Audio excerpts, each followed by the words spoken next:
કેમ છો ખેડૂત મિત્રો? મજામાં છો? આપણી યુટ્યુબ ચેનલ એટલે ખેડૂત વર્લ્ડમાં હું તમામ વ્યુઅરોનું અને આપણા સબસ્ક્રાઈબરોનું સ્વાગત કરું છું. ખેડૂત મિત્રો, ઘણા સમયથી મને ઘણા બધા ખેડૂતના દરેક અલગ અલગ પાક વિશે મને ફોન આવતા હોય છે અને ઘણા બધા મેસેજ કરતા હોય છે કે હકીકતમાં મેગ્નેશિયમ સલ્ફર ખાતર છે એ શેના માટે આવે, કેટલું વપરાય અને ક્યારે વપરાય. તો એના માટે આજે આપણે ટૂંકો વિડીયો બનાવવાનો છે. મેગ્નેશિયમ સલ્ફર કેના માટે આવે, બરાબર? મેગ્નેશિયમ સલ્ફર આમ જોઈએ તો તમામ પાકની અંદર મેગ્નેશિયમ સલ્ફેટનું એ અતિ જરૂરી ખાતર છે.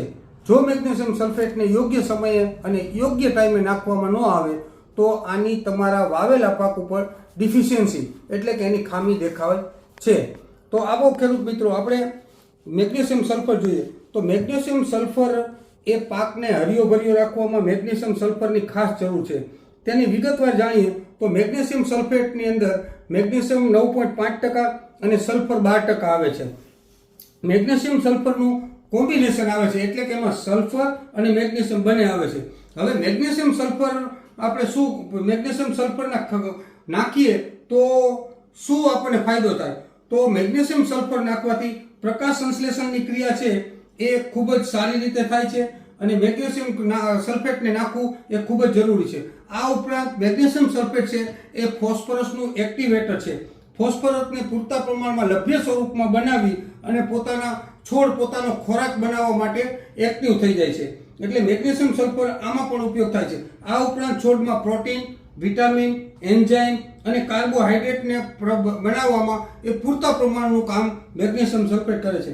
હવે મેગ્નેશિયમ સલ્ફેટના કારણે પાંદડાની નસો છે ને એ જાડી થઈ જાય છે, બરાબર? મેગ્નેશિયમ સલ્ફેટની ખામી તમે ખેડૂત મિત્રો તમે જોવી હોય તો એના શું આપણે પહેલા જોવું તો કે પાંદડાની નસ છે, કોઈ પણ ક્રોપ વાવેલો હોય, કોઈ પણ પાક વાવેલો હોય, પાંદડાની નસ છે જાડી થઈ જાય છે, પાંદડાના વચ્ચેનો ભાગ પીળો પડે છે અને પાંદડા જે કુદરતી અવસ્થામાં એનું પાનની સાઈઝ થવી જોઈએ એ સાઈઝ થતી નથી, એટલે કે પાંદડા નાના રહી જાય છે.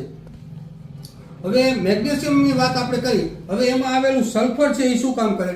તો કે સલ્ફર છે એ ક્લોરીનનું નિર્માણ કરે છે. આ ઉપરાંત કઠોળ પાકના વર્ગનું છે એમાં પ્રોટીનનું પુષ્કળ પ્રમાણમાં નિર્માણ કરે છે અને દાણાની સાઈઝ, દાણાની ક્વોલિટી, દાણાની મીઠાશ, આ ઉપરાંત ઘણા બધા ફાયદાઓ કરે છે.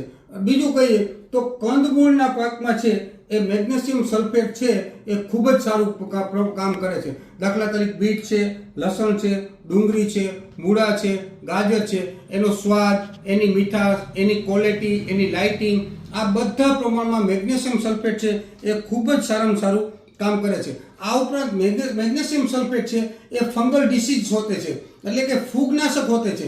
મેગ્નેશિયમની અંદર આવેલું 12% સલ્ફર છે એ ફૂગનાશકનું પણ કામ કરે છે, જેના કારણે ફૂગ આપણા કપાસ છે, મગફળી છે, કોઈ પણ પાક છે એની અંદર ફૂગ આવતી હોતી નથી. એટલે ટૂંકમાં મેગ્નેશિયમ સલ્ફેટ ખાતર છે એમાં મેગ્નેશિયમ છે અને 12% સલ્ફર છે એ છોડને એક હોર્મોનનું કામ કરે છે, બીજા નંબરમાં ફંગલનું કામ કરે છે અને બેક્ટેરિયલ સાઇડ છે. બેક્ટેરિયલ સાઇડ એટલે કે જમીનની અંદર થતા બેક્ટેરિયા છે એને પણ સલ્ફર ખાતર છે એ મારી નાખે છે. મેગ્નેશિયમ સલ્ફેટ છે એ કેટલા પ્રકારના આવે છે? તો મેગ્નેશિયમ સલ્ફેટ છે એ હું તમને કહું તો એક મેગ્નેશિયમ સલ્ફેટ છે એ બેગમાં આવે છે, બીજું મેગ્નેશિયમ સલ્ફેટ છે એ ચિલેટેડ ફોર્મમાં આવે છે, ત્રીજું કરી તો મેગ્નેશિયમ સલ્ફેટ છે એ TDA ફોર્મમાં આવે છે.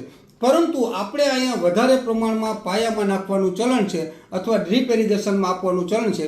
તો મેગ્નેશિયમ સલ્ફેટ છે એ હંમેશા, હું તમને એક બેગ બતાવું, કારણ કે હું મોટાભાગની આ કંપનીનું ભલામણ કરું છું કે જો આ સલ્ફોકેન નામથી એગ્રીકેમ કંપનીનું આવે છે, બરાબર? આ મેગ્નેશિયમ સલ્ફેટ મારા હિસાબ અને મારી ખાતરી પ્રમાણે સારામાં સારું છે. આ ઉપરાંત તમે કોઈ પણ કંપનીના લ્યો, ઇફકોનું લ્યો, સરદારનું લ્યો, ગ્રુપકોનું લ્યો અને કોઈ પણ સારી પ્રાઇવેટ કંપની હોય એનું લ્યો તો પણ સારું આવશે. પણ મેં આ કંપનીની ભલામણ વધારે એમાં કરું છું કેમ કે આના મેં રિઝલ્ટ લીધેલા છે અને એનું બેસ્ટ અને સારું રિઝલ્ટ મળે છે. હવે આપણે આની વાત થઈ કે મેગ્નેશિયમ સલ્ફેટની ડિફિશિયન્સી હોય એટલે કે મેગ્નેશિયમ સલ્ફેટની ખામી હોય તો શું કરવું? હવે આપણે બધી વિગતવાર વાત જણાવી ગઈ. હવે મેગ્નેશિયમ સલ્ફેટ છે એ ડ્રીપ ઇરિગેશન સિસ્ટમ હોય તો એમાં અને મેગ્નેશિયમ સલ્ફેટ છે એ પાયામાં નાખવું હોય તો કેટલું નાખવું? તો મેગ્નેશિયમ સલ્ફેટ હંમેશા કપાસ તમારો, મગફળી તમારી હરીભરી થઈ ગઈ હોય ત્યારે વીઘે 5 કિલો મેગ્નેશિયમ સલ્ફેટ નાખવું પડે. આ હું તમને એની ડોઝની વાત કરું છું. ઘણા 7-8 કિલો પણ નાખે છે, પરંતુ મેગ્નેશિયમ સલ્ફેટ છે એ કોઈ પણ ક્રોપને છે એ 1 વીઘાની અંદર 5 કિલોની જરૂરિયાત પડે.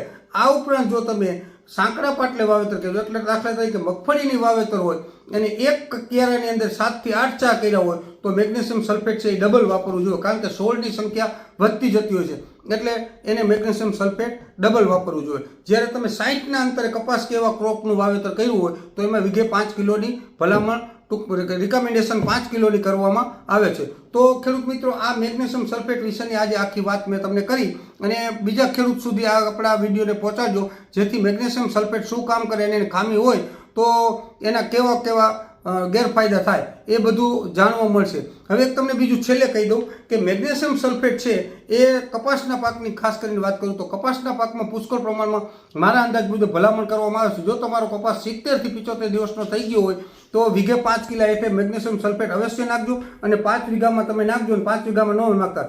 એની રૂની ક્વોલિટી, એની ઝીંડવાની સાઇઝ, એનું બ્લાસ્ટિંગ એટલે કે ફૂટે ત્યારે કપાસની ક્વોલિટી અને એનું વજન, આ બધું તમને એક્સ્ટ્રા ઓર્ડિનરી જોવા મળશે. આ ઉપરાંત તમારે સલ્ફરની ટકાવારી આવે એટલે કપાસની અંદર પીળા થઈને સાપવા જે ખરતા હોય એ પણ સાપવું એક નહીં ખરે. કપાસના સાપવા તમે ઉપર જોજો, છેલ્લે પોષણ ન મળે એટલે સાપવા લાલ થઈ જતા હોય. આ સાપવાને લાલ નહીં થવા દઈએ. ઘણા બધા મેગ્નેશિયમ સલ્ફેટના ફાયદા છે. જે તમારે નીચે પાન મોટા હોય અને ઉપર ઝીણા થઈ જાય તો એ શેની ડિફિશિયન્સી બતાવે છે? તે મેગ્નેશિયમ સલ્ફેટની ખામી બતાવે છે. તો તમે જો મેગ્નેશિયમ સલ્ફેટનો 2 વખત કપાસનું પાકે ત્યાં સુધીનો ઉપયોગ કરવામાં આવે તો તમારે ઉત્પાદન શક્તિ છે એકદમ બમણી થઈ જશે. તો આપણે આટલે જ ટૂંકો જ વિડીયો બનાવવાનો છે. તો આપણી આ યુટ્યુબ ચેનલ એટલે કે ખેડૂત વર્લ્ડને સબસ્ક્રાઇબ કરી બીજા ખેડૂત ગ્રુપ સુધી પહોંચાડી લાઇક કરજો. ધન્યવાદ.